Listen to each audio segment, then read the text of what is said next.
Hello, everyone. Welcome to New Music Muse. This is episode 2. I want to welcome my special guest, Deniz Love. What's up, Hello, Deniz Love? everyone. Yeah, it's a pleasure to be here. Super excited. Always love sitting down and talk about our passions. So can't wait to get to it.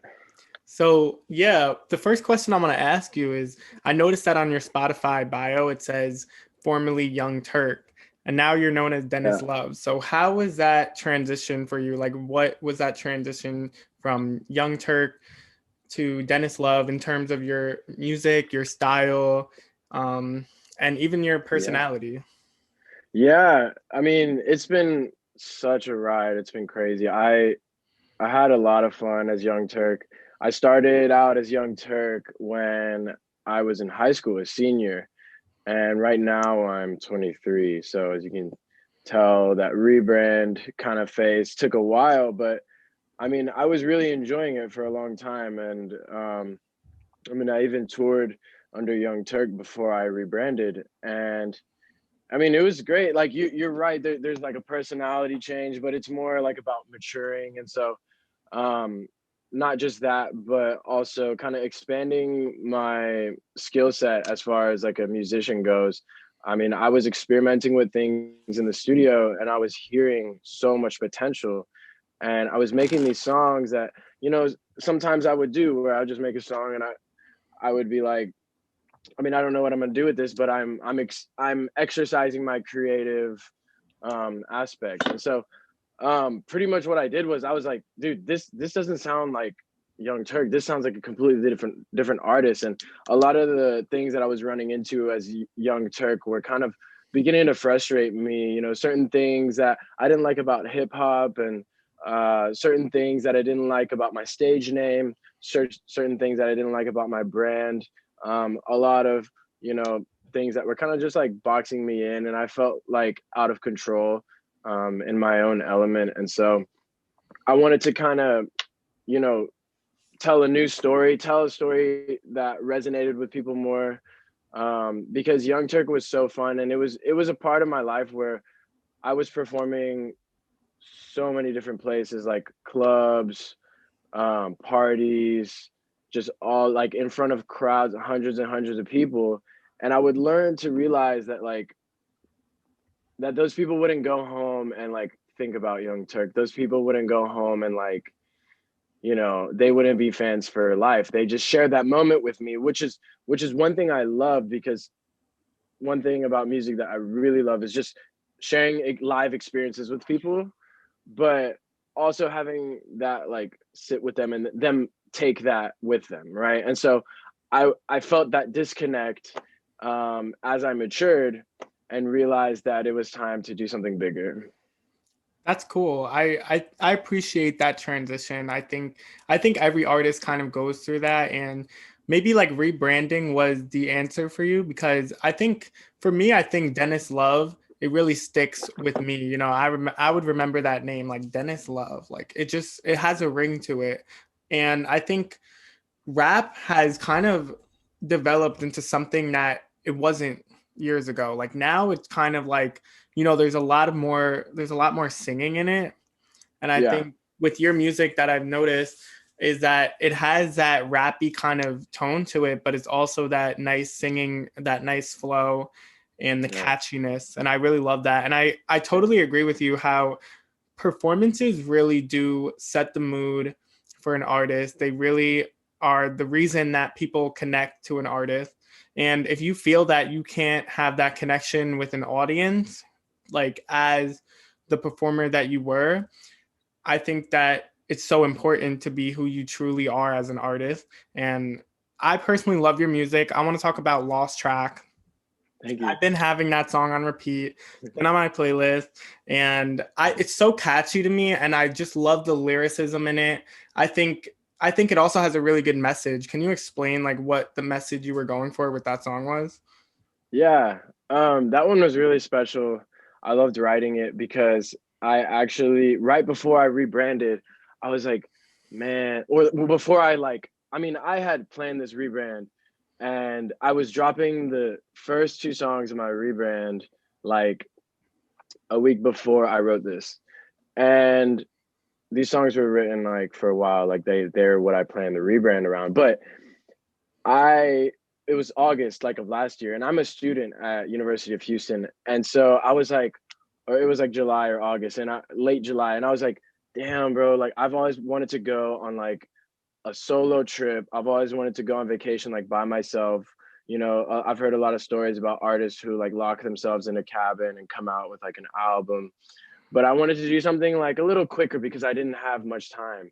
And I had a week before school was starting, before my rebrand was happening. And I was like, fuck, dude, I have like really like 4 solid days to like pull a trip out of my ass. And so I'm in Texas, and there's this place like in West Texas called Big Bend National Park. And Big Bend is a lot like Arizona with like all the canyons, but it has a like little desert vibe and very natural canyon and super super like isolated out in nature. You can see all the stars type place. And I was like, fuck it, dude. Like Big Bend is where I gotta go. And so I go to Big Bend, and I know I'm gonna want to like write some music and stuff, but I don't really force it because like I'm trying to just get out in nature and like I'm kind of just like I started like meditating a lot. That's what I've been doing. And that's what's actually helped the rebrand because I kind of like went inward instead of like looking outward for those gratification type things that Young Turk really liked. And I found so much fulfillment with meditation. And so once I went out there, I wrote Lost Track, and I wrote it about those times that, and it just came to me. It was, I didn't really try, but that's where the best songs like, you know, happen. Like, and the message, just to get back to your question, was more about those times that kind of just like pass you by effortlessly when you kind of just get lost in the moment and you're not thinking about any responsibilities, you're not thinking about what you have to do tomorrow. It's just about you and those people you spend the time with, whether it be a romantic, time, or just your loved ones, your friends, or even just yourself. It's about, losing track of the time and just being completely in the moment, um, you know, during that experience. I think meditating is all about being in the moment. And I think it's Yeah. super hard for a lot of people to be in the moment now, especially with, this overtake of technology in our society.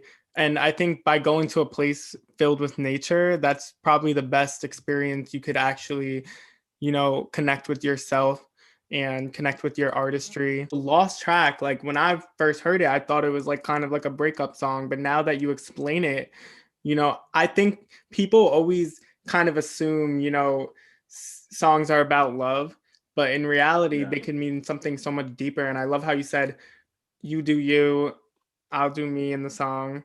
And I think that's Yeah. such an important message for people to understand that, like, life is a journey, you're on your own path. And if people don't like what you do, that's their problem. That's what I am trying to go for as Deniz Love, because when the name like hit me, I realized that I wanted to use the word love in my stage name because I want to normalize that word outside of a romantic context. And so this is the story that I'm trying to tell because obviously everyone's first thought is going to be romance, right? They're going to think love or breakup, like you mentioned. But when I use the word love, I am trying to, tell a story that says we should carry love with us wherever we go and whatever we do, and whoever we cross paths with, even, just with yourself, with your enemies, with your friends, with your family, just all your surroundings. I mean, with your possessions, with your, with the world, right? And so um, that's one thing that I want, that's one thing I'm working on as in my songs to kind of just implement and make people think about more, as I settle into that rebranding that I'm doing. I think that's a beautiful message. People are always overlooking the significance of love, and they're always kind of putting it into a box like romanticism, but there's Mm-hmm. a deeper level to that. Mm-hmm. And I just love how you connected that into your name. And you're kind of putting that into your music now, because I think that's a totally different vibe than your um, former name, Young Turk.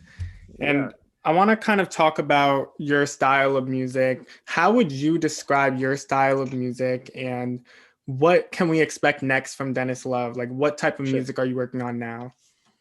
Yeah, I'm working on similar stuff. I would describe it, if we have to like, like search for playlists or like, write it up in like industry like words. And it's very hard because one publication just described it as like singy rap and like put me in like a R&B like pop category, while like MTV News described it as indie pop, which is what I kind of prefer it. But I just kind of want people to, I mean, I want it to be its own thing. And that's why it's cool that it's not like too easy to put, a pin on. But I think the reason I like the word indie pop for it is because pop is, so everyone knows what pop is. Pop is what's on the radio, right? But Yeah. indie pop is that counterculture style music where it's uplifting like pop is, but it's different from the mainstream in the sense that it's very tasteful, which obviously what's on the radio is for your average listener who doesn't probably have a subscription to Spotify and care about music or have a deeper taste, like people like us. And so that's why I like the word indie in the pop, because it kind of it kind of implements Subcategorize it. that Yeah. categorize of counterculture Yeah. that I'm kind of going for. I think there are a lot of mainstream artists that are kind of, taking that route with the indie pop and the just the indie culture. I think it's so important to focus on the independent culture, because it really is where the real artistry comes from. And I think that like that's where I come in, like where I'm like, there are so many artists out there just trying to get their name out, trying to show people like this is a different type of style of music. This is a Yeah. different type of culture, and a lot of I think people it's on the indies on the forefront of just being different, like you mentioned, and for also sure. on the forefront of like raw emotion and feeling. And so, there's so much passion in that community.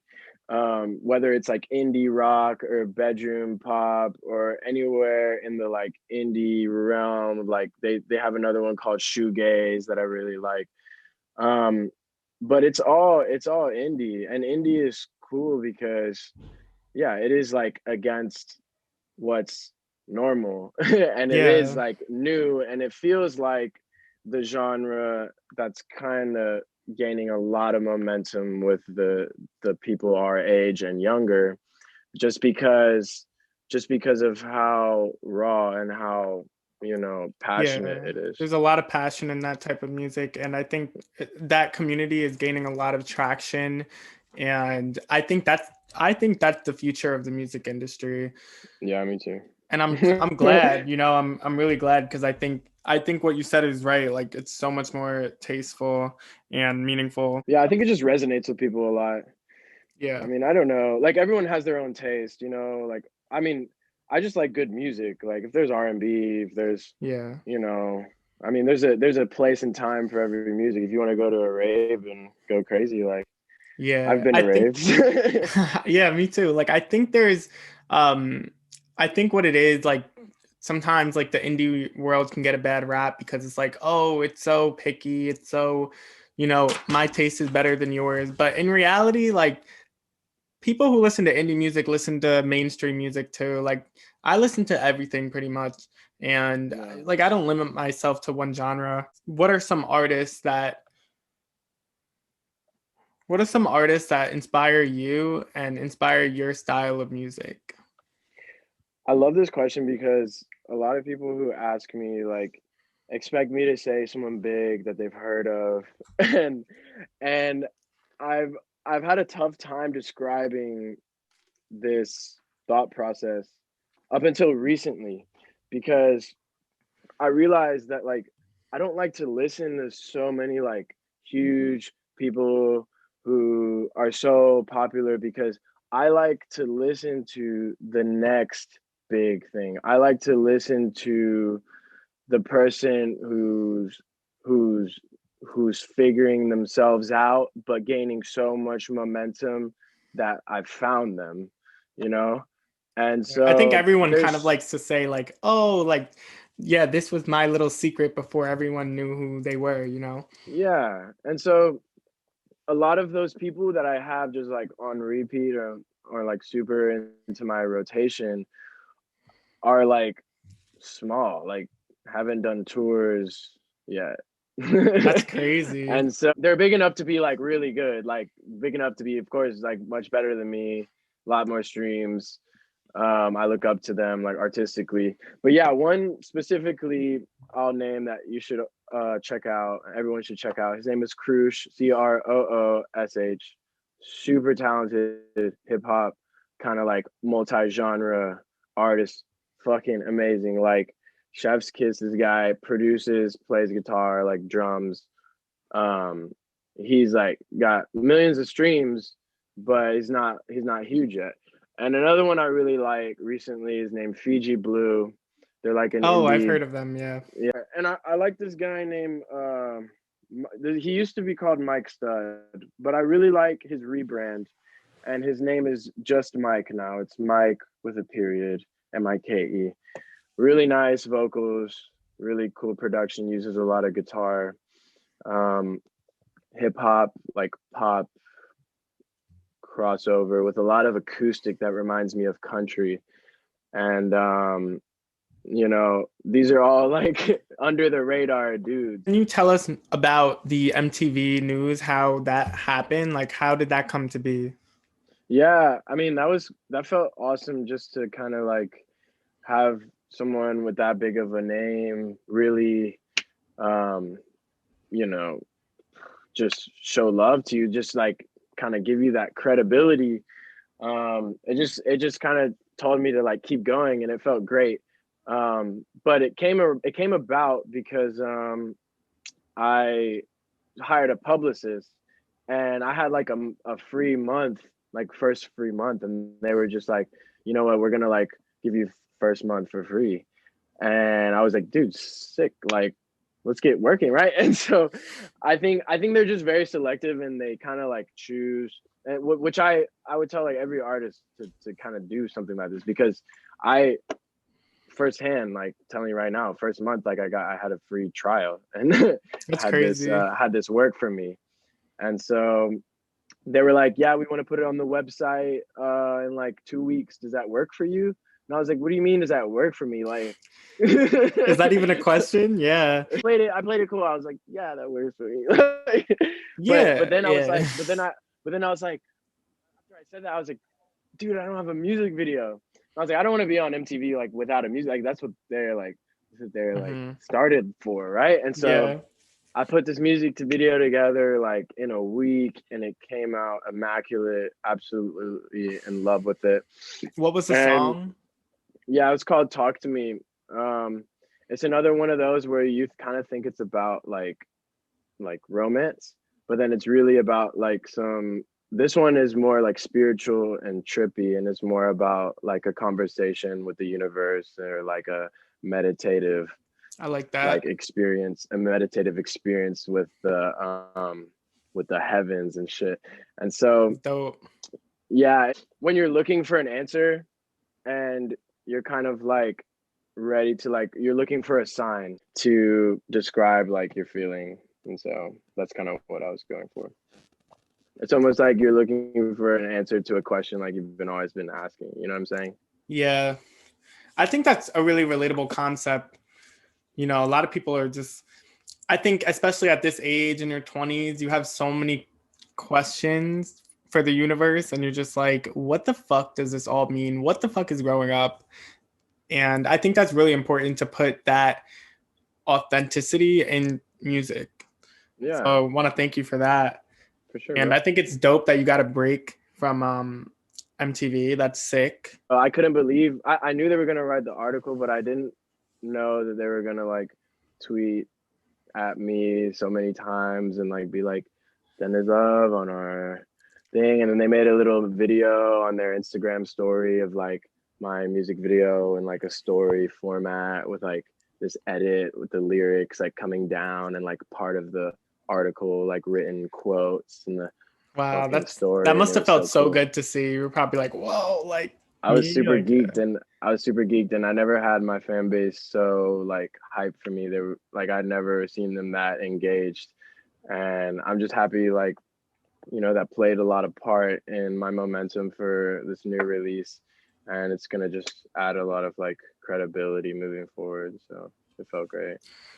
yeah, that's great. What was your favorite song that you've ever recorded, and what lyric do you think that you've written in your career as Deniz Love that is most relatable to you and your existence?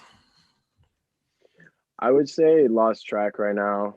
And the lyric I really love is when I said in the bridge that it's never too late because I repeated it twice right before the hook came back on again towards the end of the song.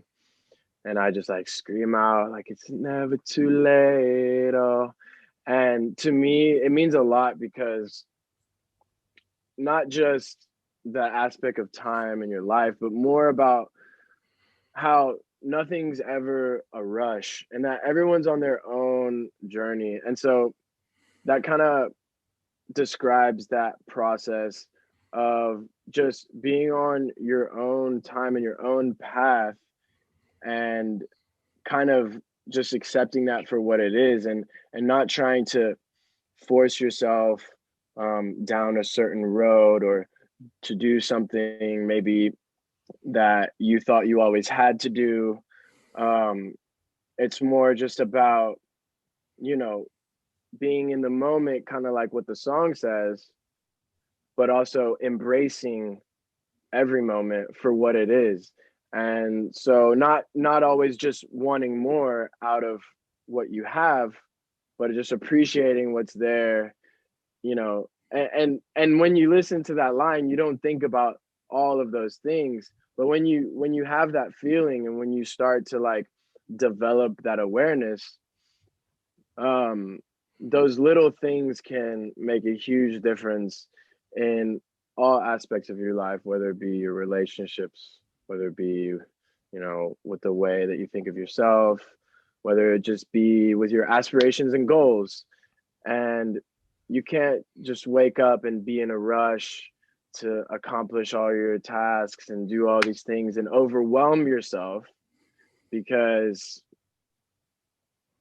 it's never too late. Yeah, life's too short, man. Like, and I think that can be really relatable. That can be really related to your career as, you know, changing from Young Turk to Deniz Love. Like, that's a crazy transition that, you know, you probably were like, what are my fans gonna think of me, you know, as a Yeah. different, you know, rebranded artist. And I think a lot of people can relate to the concept of like, you know, people are so scared to change. They're afraid of change, but maybe embracing that change can be really good. And that's why I love the message of the song. Thank you. Feels good to have like so much meaning like behind the songs, and that's why, you know, I'm just happy to share. Yeah, I think, you know, a significance in lyricism that a lot of people miss when they listen to just mainstream music.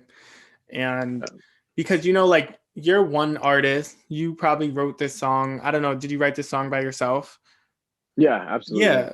So Yeah. like that is authentic in itself, you know, like you're a songwriter, you're also the artist, and that's so, you know, it's really great when someone can just write their own words and just put it out into the world. What was the moment you realized music was something you were fully passionate about and wanted to put your all into?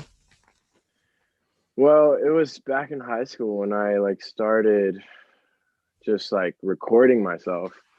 Um, because like a lot of people, they when they that like a lot of people, like a lot of guys when they're younger, they'll freestyle just to have fun. People will put beats on, especially guys who enjoy music.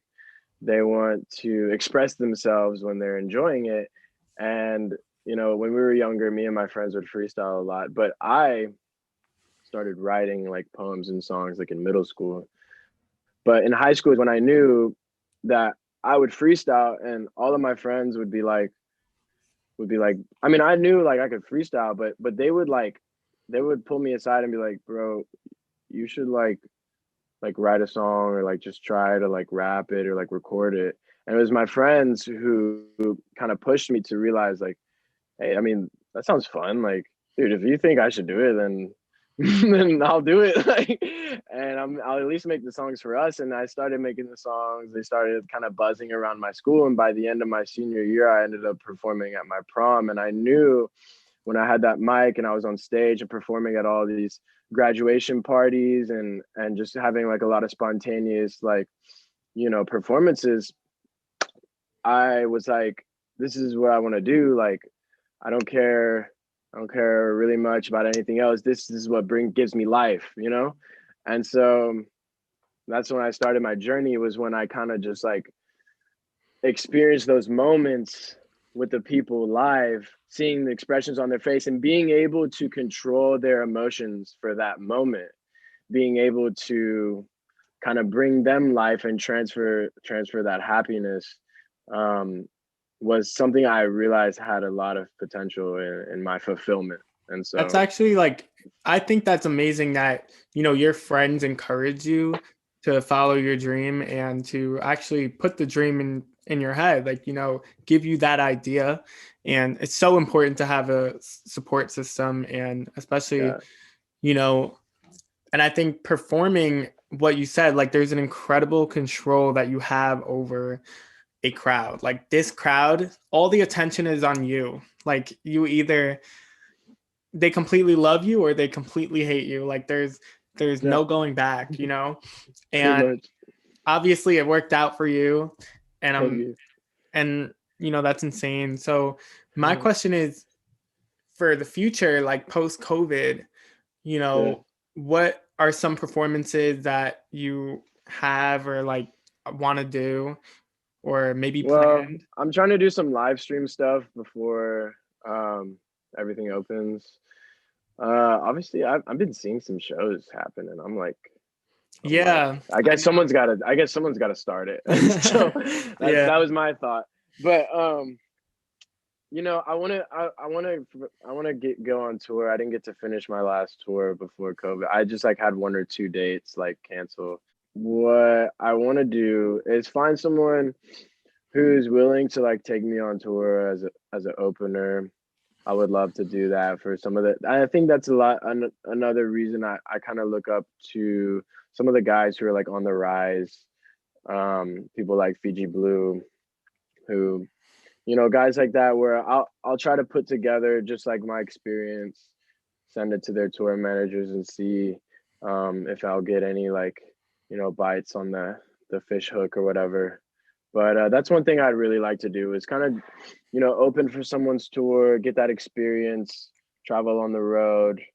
Because the last tour I did was small, but I was headlining it and it was great. But I'd like to learn from someone and kind of have less pressure, because as a headliner, you have like all the pressure, Yeah. and so being an opener would be nice. I You mean, planned this obviously, tour? Like you planned this tour yeah, by yeah, I did. yourself?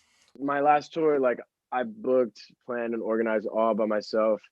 Wow, that's I have a impressive. little like kind of like business, little savviness. I try to just learn from the best and kind of study, how to do things. And so I also like I mentioned, I'm a student at University of Houston, and so I'm a business management major, and that's why I've been able to manage myself from Young Turk all the way to where I am. And it kind of just gives me like foundational perspective whenever I'm approaching this industry as a business. And so it really helped me out, because I don't think I would have been able to.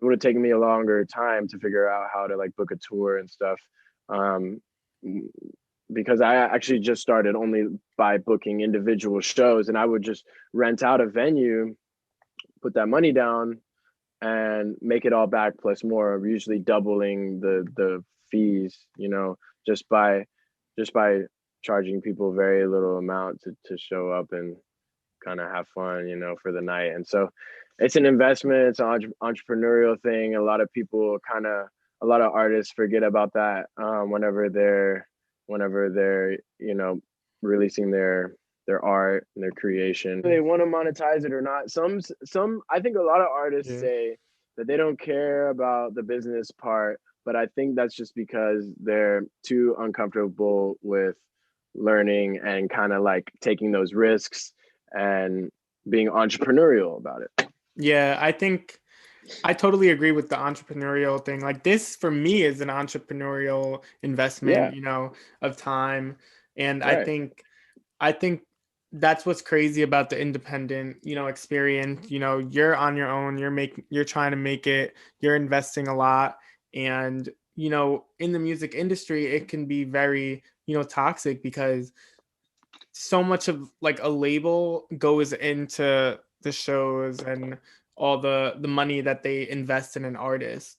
And for that Yeah. reason the artist doesn't you like always own their own work or you know get full credit. So I think that's amazing that you did that all on your own. I think it's amazing that Thank you're you. still a student and you're making music and you're pursuing your career as an artist. Do you have any plans of making it out to LA? Yeah, I wanted to, you know, after seeing certain trends, a lot of people are moving from LA. I mean, so the saturation there is real.